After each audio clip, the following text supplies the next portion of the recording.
नमस्कार, माधव मंथन मध्ये आपलं स्वागत आहे। मी माधव गांगुर्डे। दिनांक 14 एप्रिल 1891 या दिवशी मध्य प्रदेशातल्या महू मध्ये सुभेदार रामजी आणि भीमाबाई सकपाळ यांच्या पोटी एक अत्यंत तेजस्वी असं पुत्र रत्न जन्माला आलं। या पुत्राचं नाव भीम सकपाळ। हे महू मध्ये असले तरी ते रामजी सकपाळ हे सैन्यात असल्यामुळे ते महू मध्ये होते। त्यांचं मूळ गाव मंडणगड तालुका रत्नागिरी जिल्ह्यातील आंबवडे। आणि मग त्यांच्या वडिलांनी जेव्हा त्यांना शाळेत घातलं तेव्हा आंबवडे या गावावरून आंबवडेकर असं भीम रामजी आंबवडेकर अशी त्या मुलाची शाळेमध्ये नोंद करण्यात आली। हे भीम रामजी आंबवडेकर म्हणजे बाबासाहेब आंबेडकर।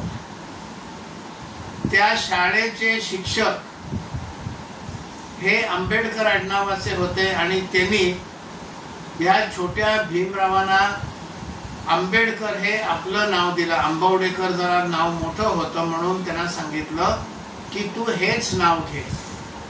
आणि पुढे मग डॉक्टर बाबासाहेब आंबेडकरांचं भीमराव हे नाव, आंबेडकर हे नाव कायम झालं।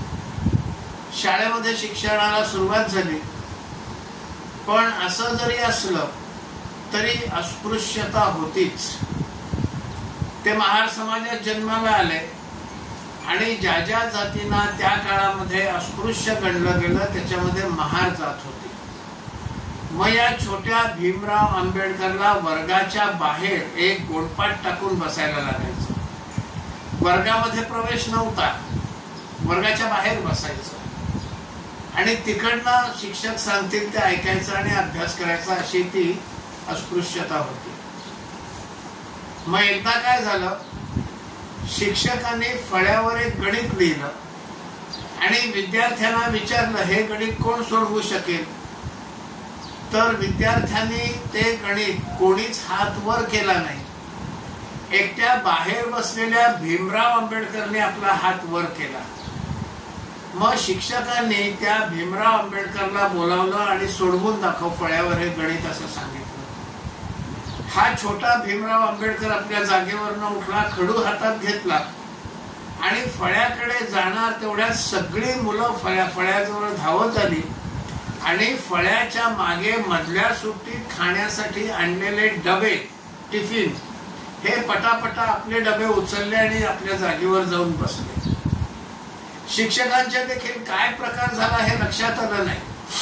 मग त्या विद्यार्थ्यांनी सांगितलं की हा भीम जो आहे हा महार आहे, हा अस्पृश्य आहे, हा या फळ्याला शिवेल आणि फळ्याच्या मागच्या बाजूला आमचे टिफिनचे डबे ठेवलेले आहेत, त्याला विटाळ होईल म्हणून आम्ही ते घेतले। इतकी टोकाची अस्पृश्यतेची भावना। म्हणजे जे गणित तुम्हाला येत नव्हतं ते गणित हा सोडवायला आलेला विद्यार्थी आणि तुमच्या डोक्यात काय, आमच्या टिफिनला विटाळ होईल। त्या शाळेमध्ये पिण्याच्या पाण्यासाठी रांजण ठेवलेलं असे आणि त्या रांजणात पाणी भरलेलं असे आणि मग तिथे एक पेला पण असायचा, एक ओगराळा असायचा आणि ज्या विद्यार्थ्याला पाणी प्यायचं असेल तो ओगराळ्यानं त्या रांजणातलं पाणी घेऊन आपल्या पेल्यामध्ये ओतून घ्यायचा आणि ते पाणी प्यायचं। आपल्या म्हणजे एकच पेला होता किंवा 2-4 पेले असतील सगळ्यांसाठी, पण भीमरावला परवानगी नव्हती, त्या रांजणाला शिवायची परवानगी नव्हती, त्या ओगराळ्याला शिवायची परवानगी नव्हती। मग त्या शाळेमध्ये जो शिपाई होता हा शिपाई भीमरावांनी सुद्धा स्वतःच्या घरनं पेला आणायचा, तो शाळेतला पेला नाही वापरायचा। मग भीमराव तो पेला घेऊन आले की हा शिपाई त्याला तो पेला खाली ठेवायला सांगायचा, ओगराळ्यांनी पाणी वरनं त्या पेल्यामध्ये ओतायचं आणि मग भीमरावाला पाणी प्यायला मिळायचं। पण ज्या दिवशी तो पिऊन येणार नाही त्या दिवशी यांच्या पेल्यामध्ये पाणी भरून द्यायला कोणी नाही. शाळा सुटेपर्यंत भीमरावाला पाणी प्यायला मिळत नसे. ही त्यावेळची पराकोटीची अस्पृश्यता होती. पुढे हे मोठे झाले आणि बडोदा संस्थानचं महाराज सयाजीराव गायकवाड हे बडोदा संस्थानचे अधिपती होते, राजे होते. त्यांच्याकडून भीमरावांना एक स्कॉलरशिप मिळाली आणि ते विदेशात शिक्षणासाठी शिकून परत आले. स्कॉलरशिपची अट अशी होती की शिकून परत आल्यानंतर एक ठराविक काळ बडोदा संस्थानात नोकरी करायची. मग सयाजीराव गायकवाडांनी त्यांना नोकरी दिली आणि ती नोकरी होती military adviser to Sayajirao Gaekwad असं ते पद होतं त्यांचं. मग त्यांना बसायला केबिन होती, एक टेबल होतं, ते त्या टेबलाशी बसायचे आणि आपलं काम करायचे. मग एक शिपाई सुद्धा होता, पण हा शिपाई सवर्ण होता. आणि मग हा शिपाई काय करायचा, तर शिपायाचं काम असते फाईल इकडची तिकडे द्या, ह्या टेबलावरची फाईल त्या टेबलावर नेऊन द्या, हे काम सरळ शिपाई करायचे. पण हा सवर्ण शिपाई याला माहिती होतं हे डॉक्टर बाबासाहेब जे आहेत हे महार आहेत, अस्पृश्य आहेत. आणि म्हणून हा शिपाई ती फाईल अशी लांबनं त्यांच्या टेबलावर टाकायचा.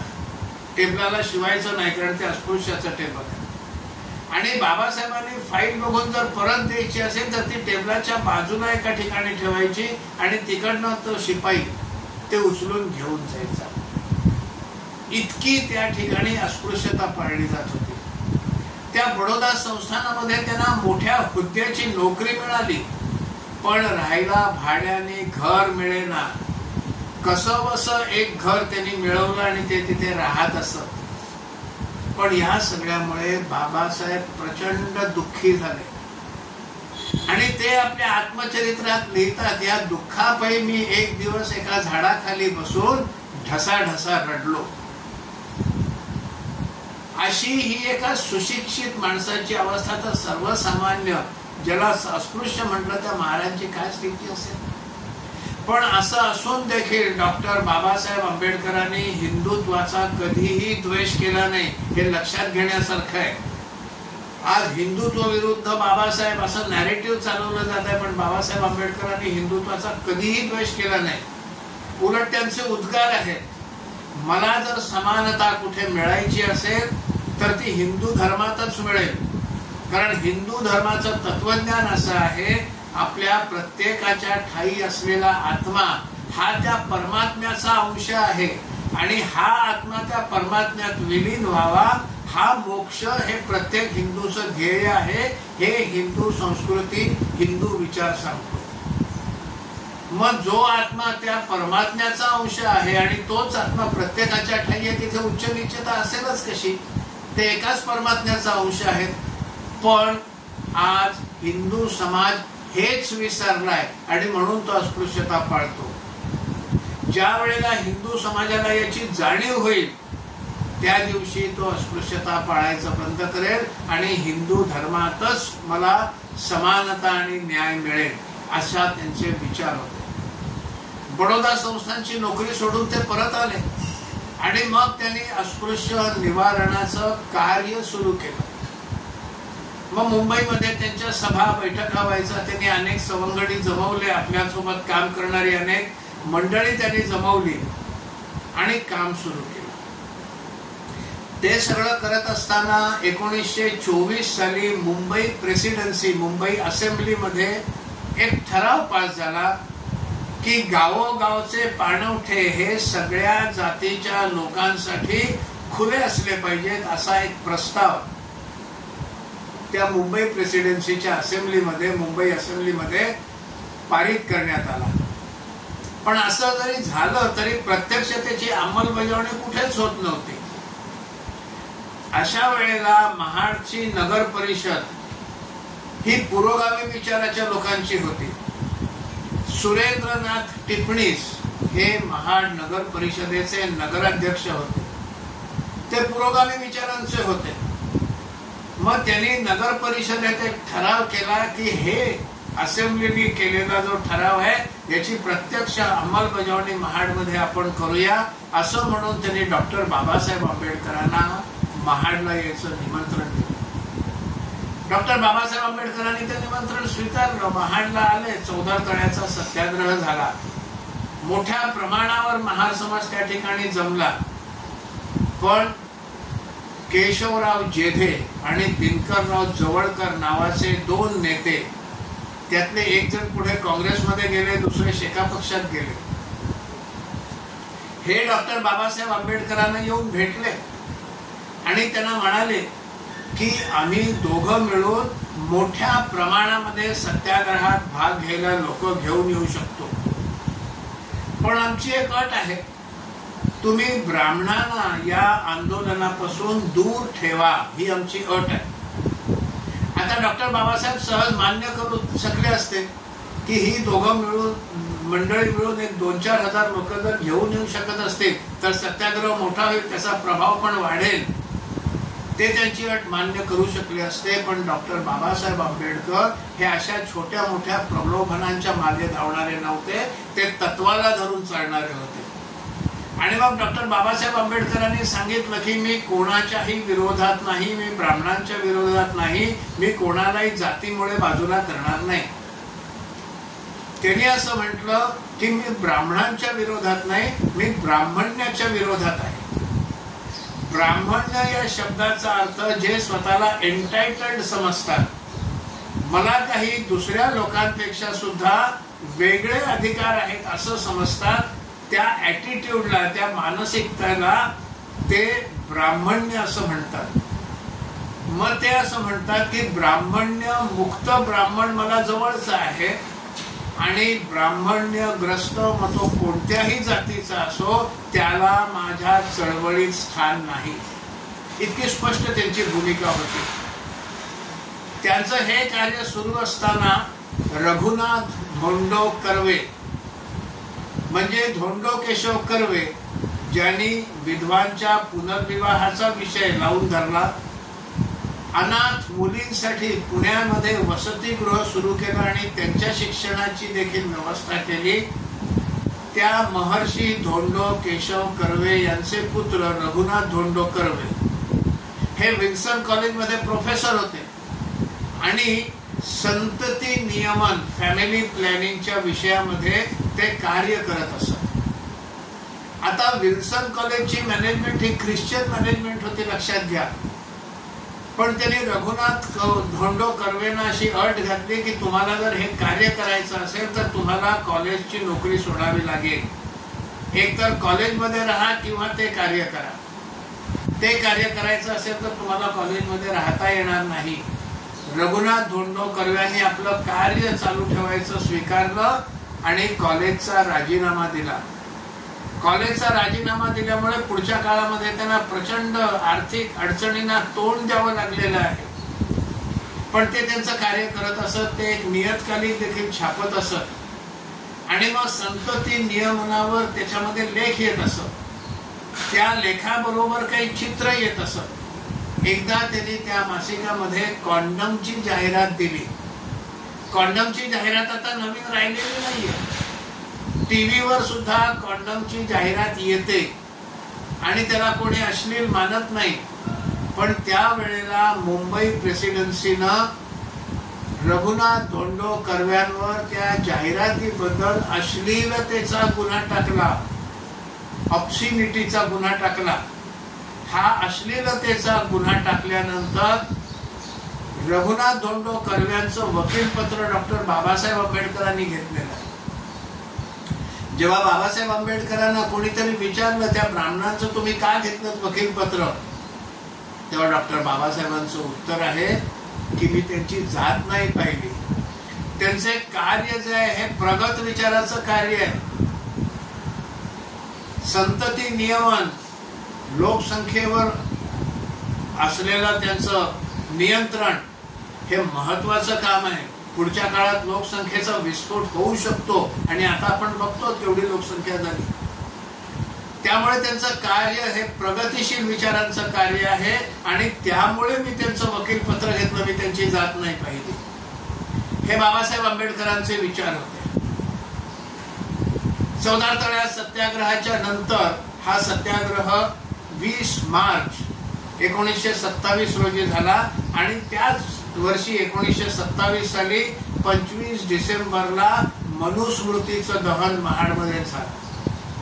मग मनुस्मृतीच्या दहनासाठी सभा भरवली आणि त्या सभेमध्ये बापूसाहेब सहस्रबुद्धे यांनी मनुस्मृती दहनाचा प्रस्ताव मांडला आणि राजभोज हे जे डॉक्टर बाबासाहेब आंबेडकरांचे सहकारी होते त्यांनी त्या प्रस्तावाला अनुमोदन दिलं आणि नंतर मनुस्मृतीचं दहन झालं.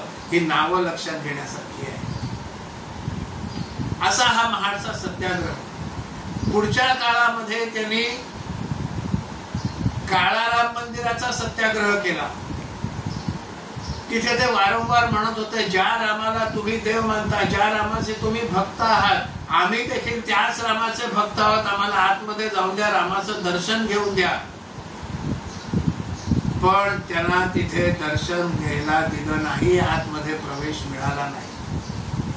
ते असं म्हणत असत की चौदार तळ्याचा सत्याग्रह हा माझ्या सामाजिक अधिकारासाठी आहे आणि काळाराम मंदिर सत्याग्रह हा माझ्या धार्मिक अधिकारासाठी आहे. अशी त्यांनी त्या दोन सत्याग्रहांची व्याख्या केलेली आहे. पण या सगळ्यामुळे सुद्धा हिंदू समाजामध्ये काही बदल होत नाही असं म्हटल्यानंतर 1937 साली त्यांनी धर्मांतर करण्याचा आपला उद्देश हा बोलून दाखवला, माणूस बोलून दाखवला. ते असं म्हणाले, मी हिंदू म्हणून जन्माला आलो पण हिंदू म्हणून मरणार नाही, म्हणजे धर्मांतर करणार.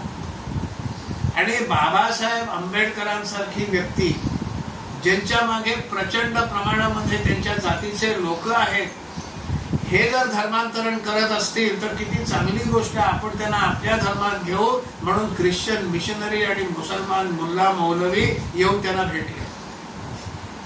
पण डॉक्टर बाबासाहेब आंबेडकरांनी स्पष्ट सांगितलं, मी मुसलमान अशासाठी होणार नाही, माझ्या अनुयायांना मी मुसलमान अशासाठी बनणार नाही, कारण एवढ्या मोठ्या संख्येत देश बाह्य निष्ठा असलेला माझा समाज मला बनवायचा नाही. मी ख्रिश्चन अशासाठी बनणार नाही, मी जर माझ्या समाजाला घेऊन ख्रिश्चन झालो तर इंग्रजांच्या राज्याला बळकटी देण्यासारखं ते होईल असं ते म्हणत होते. इतके स्पष्ट त्यांचे विचार होते. पण पुढे हे लक्षात घ्या, हे जरी त्यांनी 1937 साली म्हटलं असलं तरी लगेच त्यांनी धर्मांतर केलेलं नाही.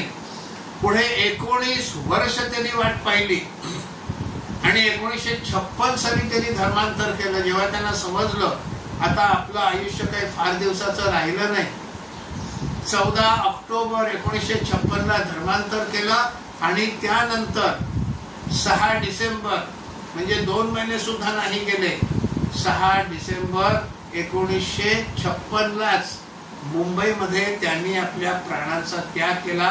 त्यांचं महापरिनिर्वाण झालं. ह्या त्यांच्या चैत्यभूमीवर पुढे आज त्यांचं स्मारक उभं केलेलं आहे. नागपूरला त्यांनी बौद्ध धर्माची, बौद्ध उपासनेची दीक्षा घेतली. या बौद्ध उपासनेची दीक्षा त्यांनी जी घेतली तिथे रेकॉर्ड केलेली बुद्ध वंदना ही गायली गेलेली आहे, वाजवली गेलेली आहे रेकॉर्ड. ह्या बुद्ध वंदनेला ज्यांनी चाल दिली त्यांचं नाव मास्टर कृष्णराव. हे मास्टर कृष्णराव म्हणजे कृष्णाजी फुलंब्रीकर असं त्यांचं नाव.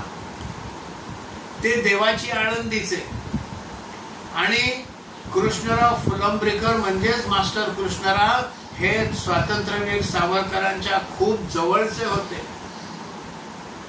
1952 साली स्वातंत्र्यवीर सावरकरांनी अभिनव भारत संस्थेचा समारोप केलेला आहे, विसर्जन केलेलं आहे. स्वातंत्र्यासाठी त्यांनी अभिनव भारत संस्था सुरू केली होती, स्वातंत्र्य चळवळ करण्यासाठी. आता स्वातंत्र्य मिळालं, आता या संस्थेची आवश्यकता नाही असं म्हणून त्यांनी त्याच्या विसर्जनाचा निर्णय घेतला. काँग्रेस विसर्जित करा असं देखील महात्मा गांधींनी सांगितलं होतं, पण काँग्रेस कोणी विसर्जित केली नाही. स्वातंत्र्यवीर सावरकरांनी मात्र अभिनव भारत संस्था विसर्जित केली, त्याचा कार्यक्रम केला. त्या कार्यक्रमामध्ये व्यासपीठावर स्वातंत्र्यवीर सावरकरांसोबतच राष्ट्रीय स्वयंसेवक संघाचे तेव्हाचे सरसंघचालक गोळवलकर गुरुजी उपस्थित होते. कृष्णराव फुलंब्रीकर म्हणजेच मास्टर कृष्णराव देखील त्या सोहळ्यात मंचावर उपस्थित होते. या मास्टर कृष्णरावना बाबासाहेब आंबेडकरांनी बुद्धवंदनेला चाल द्या म्हणून विनंती केली. त्याप्रमाणे मास्टर कृष्णराव यांनी बुद्धवंदनेला चाल लावली आणि त्याची रेकॉर्ड ही दीक्षाभूमीवर बौद्ध उपासनेची जेव्हा डॉक्टर बाबासाहेब आणि त्यांच्या अनुयायांनी ज्या कार्यक्रमात दीक्षा घेतली त्या कार्यक्रमामध्ये ही रेकॉर्ड वाजवली गेली. त्यानंतर मुंबई येथील डॉक्टर बाबासाहेबांचं राजगृह हे निवासस्थान, त्या ठिकाणी मग मास्टर कृष्णराव, त्यांची कन्या मुलगी आणि मग काही भंते वगैरे अशा लोकांना निमंत्रित केलं आपल्या घरी. त्यावेळेचा उल्लेख असा आहे की हा सगळा कार्यक्रम नीटपणे पार पडला. त्याच्या आनंद प्रित्यर्थ डॉक्टर बाबासाहेबांनी स्वतः व्हायलिन वाजवलेला आहे. आणि मग मास्टर कृष्णरावना बाबासाहेब आंबेडकरांनी त्यांच्या टेबलावर ज्या 2 बुद्ध मूर्ती होत्या त्यातली एक बुद्ध मूर्ती ही मास्टर कृष्णरावना भेट दिली. आणि सोबत त्यांची जी मुलगी आली होती, लहान होती पण ती त्या गाण्याच्या कोरस मध्ये होती, तिला स्वतःच्या खिशातलं पेन काढून भेट दिली. पुढे हे बापले म्हणजे मास्टर कृष्णराव आणि त्यांची मुलगी हे सिद्धार्थ कॉलेजच्या प्राचार्यांकडे गेले पाली भाषेचं शिक्षण घ्यायला. कारण भगवान बुद्धांची शिकवणूक ही पाली भाषेमध्ये आहे आणि म्हणून ते पाली भाषेचं शिक्षण घ्यायला गेले. या सगळ्या सामान्यपणे लोकांना माहिती नसलेले विषय हे मुद्दामून कळावेत म्हणून मी सांगतो. बाबासाहेबांचं मुस्लिमांविषयी देखील मत हे अत्यंत परखड आणि स्पष्ट होतं. ते आपलं मत अत्यंत परखडपणे मांडत असत, ते कोणाची भीडभाड ठेवत नसत. आणि म्हणून त्यांनी मुस्लिमांविषयी जे म्हटलेलं आहे, partition Pakistan or the partition of India असं त्यांचं पुस्तक आहे, त्याच्यामध्ये मुस्लिमांविषयी ते लिहितात. या मुस्लिमांची जी ब्रदरहुड आहे, जी बंधुतेची भावना आहे, ही फक्त त्यांच्या पुरतीच मर्यादित आहे. त्यांनी कॉर्पोरेशन असा शब्द वापरला, is for people within their corporation but outside theirs. त्यांच्या मनामध्ये हेट आहे, घृणा आहे, द्वेष आहे, असं डॉक्टर बाबासाहेब आंबेडकर मुस्लिमांविषयी आपलं मत मांडतात. पण हे सामान्यपणे बाहेर येत नाही. आज जय भीम जय भीमच्या घोषणा दिल्या जातात, पण बाबासाहेब आंबेडकर मुसलमानांविषयी काय बोलत होते हे मात्र कुठेही बाहेर आणलं जात नाही. घटना समितीचं कार्य सुरू झालं आणि मुस्लिम लीगच्या सदस्यांनी घटना समितीवर, कॉन्स्टिट्युएंट असेंब्लीवर बहिष्कार टाकला. फाळणी मान्य करा या मागणीसाठी बहिष्कार टाकला. त्यावेळेला बाबासाहेबांनी दिलेल्या भाषणात असं म्हटलंय, हा जो बहिष्कार टाकलाय हा टाकू नका. देशाची फाळणी होणं सोयीचं नाही. आज तुम्ही फाळणी करून वेगळा देश मागताय, पण एक वेळ असा येईल की फाळणी केल्याबद्दल तुम्हाला पश्चाताप होईल.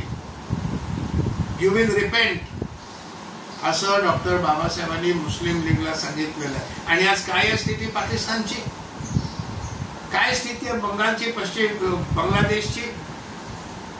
आज त्यांची अर्थनीती पूर्ण कोसळलेली आहे. म्हणजे ह्या देशाचं काय होऊ शकतं, आजपासून 70-80 वर्षानंतर काय होऊ शकतं, इतक्या लांबची दृष्टी डॉक्टर बाबासाहेबांना होती. इथे काय होईल हे त्यांना समजत होतं. जम्मू काश्मीर मधलं 317वं कलम आता रद्द केलेलं आहे. पण हे जेव्हा आणलं गेलं, हे शेख अब्दुल्लाच्या हट्टापायी आणलं गेलं, दुसरं तिसरं काही कारण नाही. पंडित जवाहरलाल नेहरूंनी शेख अब्दुल्लाचा हा हट्ट मान्य केला आणि मग शेख अब्दुल्लाला सांगितलं की तुम्ही डॉक्टर बाबासाहेब आंबेडकरांना भेटा आणि याच्याविषयी सांगा आणि घटनेमध्ये अशा प्रकारचा एक कलम पाहिजे. 317 क्रमांक नंतर आला, पण असं कलम घटनेमध्ये असावं असा आग्रह तुम्ही डॉक्टर बाबासाहेब आंबेडकरांकडे जाऊन धरा. मग शेख अब्दुल्ला बाबासाहेब आंबेडकरांना भेटायला, बाबासाहेब आंबेडकरांनी नकार दिला. त्यांनी सांगितलं देशातली सगळी राज्य ही समान पातळीवर असली पाहिजे, कुठल्याही एका राज्याला विशेष अधिकार मी देणार नाही आणि कुठलंही राज्य संसदेनं केलेला कायदा हा नामंजूर करू शकणार नाही.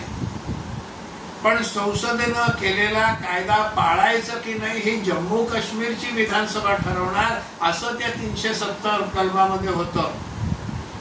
मग लोकसभेपेक्षा तिकडची विधानसभा कशी काय मोठी हे असू शकत नाही अशी भूमिका डॉक्टर बाबासाहेब आंबेडकरांनी घेतली आणि हे कलम मी घटनेत आणणार नाही. पण नाईलाज होता. पंडित जवाहरलाल नेहरू हे पंतप्रधान होते, डॉक्टर बाबासाहेब आंबेडकर त्यांच्याच मंत्रिमंडळात कायदा मंत्री होते आणि त्यामुळे त्यांचा उपाय नव्हता आणि 317 कलम आलं. पण बाबासाहेबांनी एक त्या ठिकाणी काम करून ठेवलं, फार चांगलं काम केलं. ते म्हणजे हे कलम टेम्पररी क्लॉजेस मध्ये टाकलं. अस्थायी कलम, टेम्पररी म्हणजे केव्हा तरी ते रद्द करता येईल असं कलम ते ठेवलं. आज आपला नाईलाज आहे, पण भविष्यात असं एखादं सरकार येऊ शकतं की ज्याच्याकडे इच्छाशक्ती असेल आणि हे कलम ते सरकार काढून टाकेल आणि मग त्यांना जर काढायचं असेल तर हे कलम काढण्याची एक वाट, एक रस्ता हा डॉक्टर बाबासाहेब आंबेडकरांनी तिथेच बनवून ठेवला आणि त्याचमुळे 317 कलम हे या सरकारला काढता आलेला आहे. पण तो रस्ता डॉक्टर बाबासाहेब आंबेडकरांनी भविष्याचा विचार करून ठेवला. हे होते डॉक्टर बाबासाहेब आंबेडकर. बाबासाहेब आंबेडकरांचे कम्युनिस्ट आणि सोशलिस्ट, समाजवादी आणि सोशलिस्ट लोकांविषयीचे विचार हे अत्यंत स्पष्ट होते. 25 नोव्हेंबर 1949 हा घटना समितीतला सांगतेचा दिवस. 26 नोव्हेंबर पर्यंत चालली. 25 नोव्हेंबरला सगळ्या सदस्यांच्या त्या कॉन्स्टिट्यूशनवर जे लिहिलं होतं, ड्राफ्ट कॉन्स्टिट्यूशनवर, त्याच्यावर सह्या झाल्या, स्वीकृती झाली. पण त्याच्या आधी डॉक्टर बाबासाहेब आंबेडकरांचं घटना समितीत भाषण झालेलं आहे आणि त्या भाषणात ते असं म्हणतात, the condemnation of this constitution comes mainly from the communists and the socialists. ह्या घटनेचं, ह्या संविधानाचं, कॉन्स्टिट्यूशनची निंदा, नालस्ती जर कुठून होत असेल तर ती कम्युनिस्ट आणि सोशलिस्ट, साम्यवादी आणि समाजवादी मुख्यतः त्यांच्याकडून होते. का होते ते कारणही त्यांनी सांगितलंय.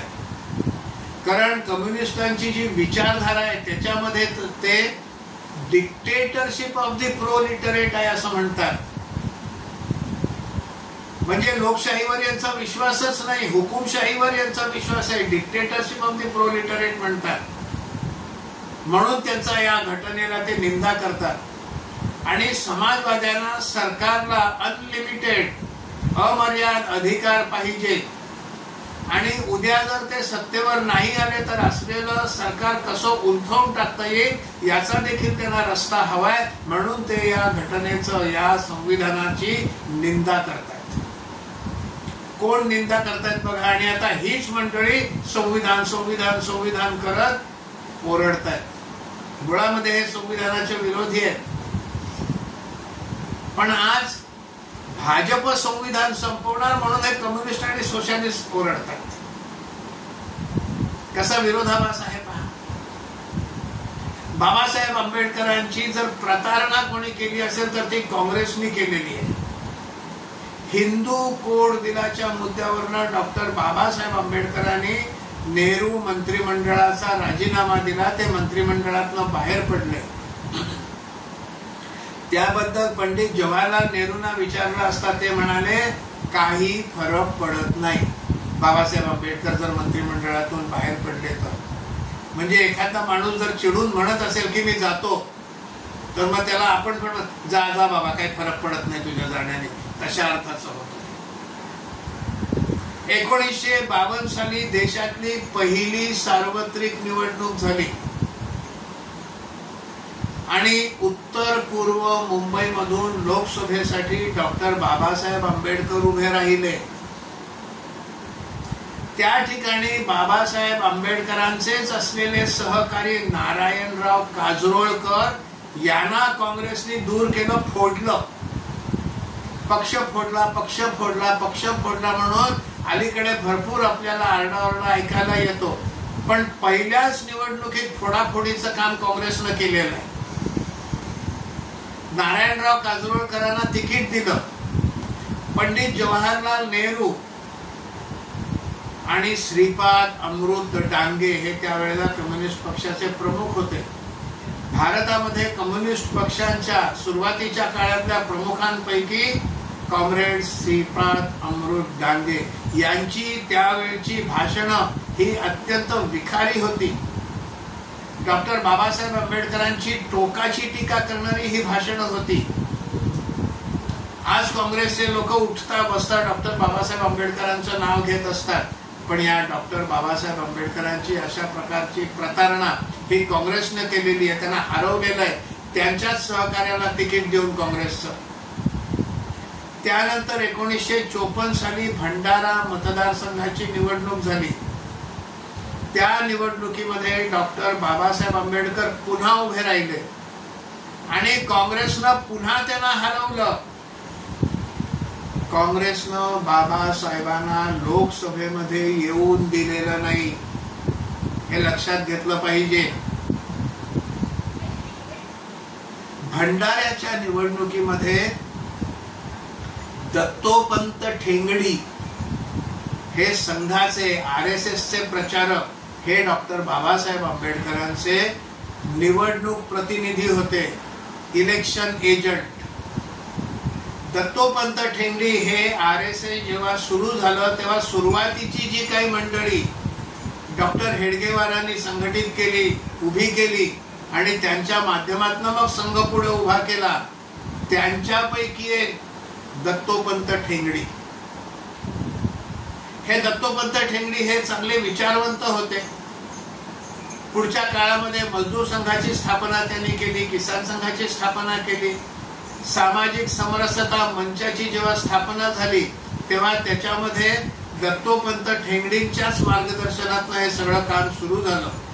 असे हे दत्तोपंत ठेंगडी RSSचे असलेले प्रचारक हे डॉक्टर बाबासाहेब आंबेडकरांचे इलेक्शन एजंट होते. आणि इलेक्शन एजंट हा अत्यंत विश्वासातला माणूस नेमला जातो. कोण्याही सोम्या गोम्याला इलेक्शन एजंट नेमत नाहीत, कारण उमेदवाराच्या वतीनं सही करायचा अधिकार त्या इलेक्शन एजंटला असतो. एवढा मोठा अधिकार असतो. त्यामुळे अत्यंत विश्वासू व्यक्ती ही इलेक्शन एजंट म्हणून नेमली जाते. डॉक्टर बाबासाहेब आंबेडकरांनी RSSचे प्रचारक असलेल्या दत्तोपंत ठेंगडींना आपलं इलेक्शन एजंट नेमलेलं आहे. डॉक्टर बाबासाहेब आंबेडकर हे संघाच्या खूप जवळचे होते. 1939 साली पुण्यामध्ये संघाचा जो संघ शिक्षा वर्ग दरवर्षी भरतो, 1939 साली त्या संघ शिक्षा वर्गाला डॉक्टर बाबासाहेब आंबेडकरांनी पुण्यात भेट दिलेली आहे. त्यांनी त्या ठिकाणी पाहिलं की आलेले सगळे स्वयंसेवक यांना एकमेकांच्या जाती देखील माहिती नाहीत. एकत्र खेळतात, एकत्र शारीरिक कवायत करतात, एकत्र बसून जेवतात, एकमेकाची जात कोणाला माहीतच नाही. तेव्हा बाबासाहेब आंबेडकर अत्यंत प्रसन्न झाले. त्यांनी संघाविषयी असं म्हटलं, मी राष्ट्रीय स्वयंसेवक संघाकडे आपलेपणाच्या नजरेने पाहतो. हे त्यांचे उद्गार आहेत. त्याच्याच नंतरच्या वर्षी 1940 मध्ये कराडच्या भवानी शाखेवर देखील डॉक्टर बाबासाहेब आंबेडकर आले होते. संघाचा आणि बाबासाहेब आंबेडकरांचा हा जुना संबंध आहे. आज मात्र संघ आणि डॉक्टर बाबासाहेब आंबेडकर हे एकमेकांचे शत्रू असल्याचं भासवत आहे. म्हणजे ज्यांनी बाबासाहेब आंबेडकरांची प्रतारणा केली ज्यांना बाबासाहेब आंबेडकर लांबचे वाटत होते ते आज बाबासाहेब आंबेडकरांचं नाव उठता बसता घेतात आणि ज्यांच्यावर डॉक्टर बाबासाहेब आंबेडकरांचा पूर्ण विश्वास होता त्या संघाला मात्र डॉक्टर बाबासाहेब आंबेडकरांचे विरोधी म्हणून म्हटलं जात आहे. ही सगळी जी माहिती आहे ही मी मुद्दामून अशासाठी सांगितली कारण ही माहिती बाहेर येऊन दिली जात नाही.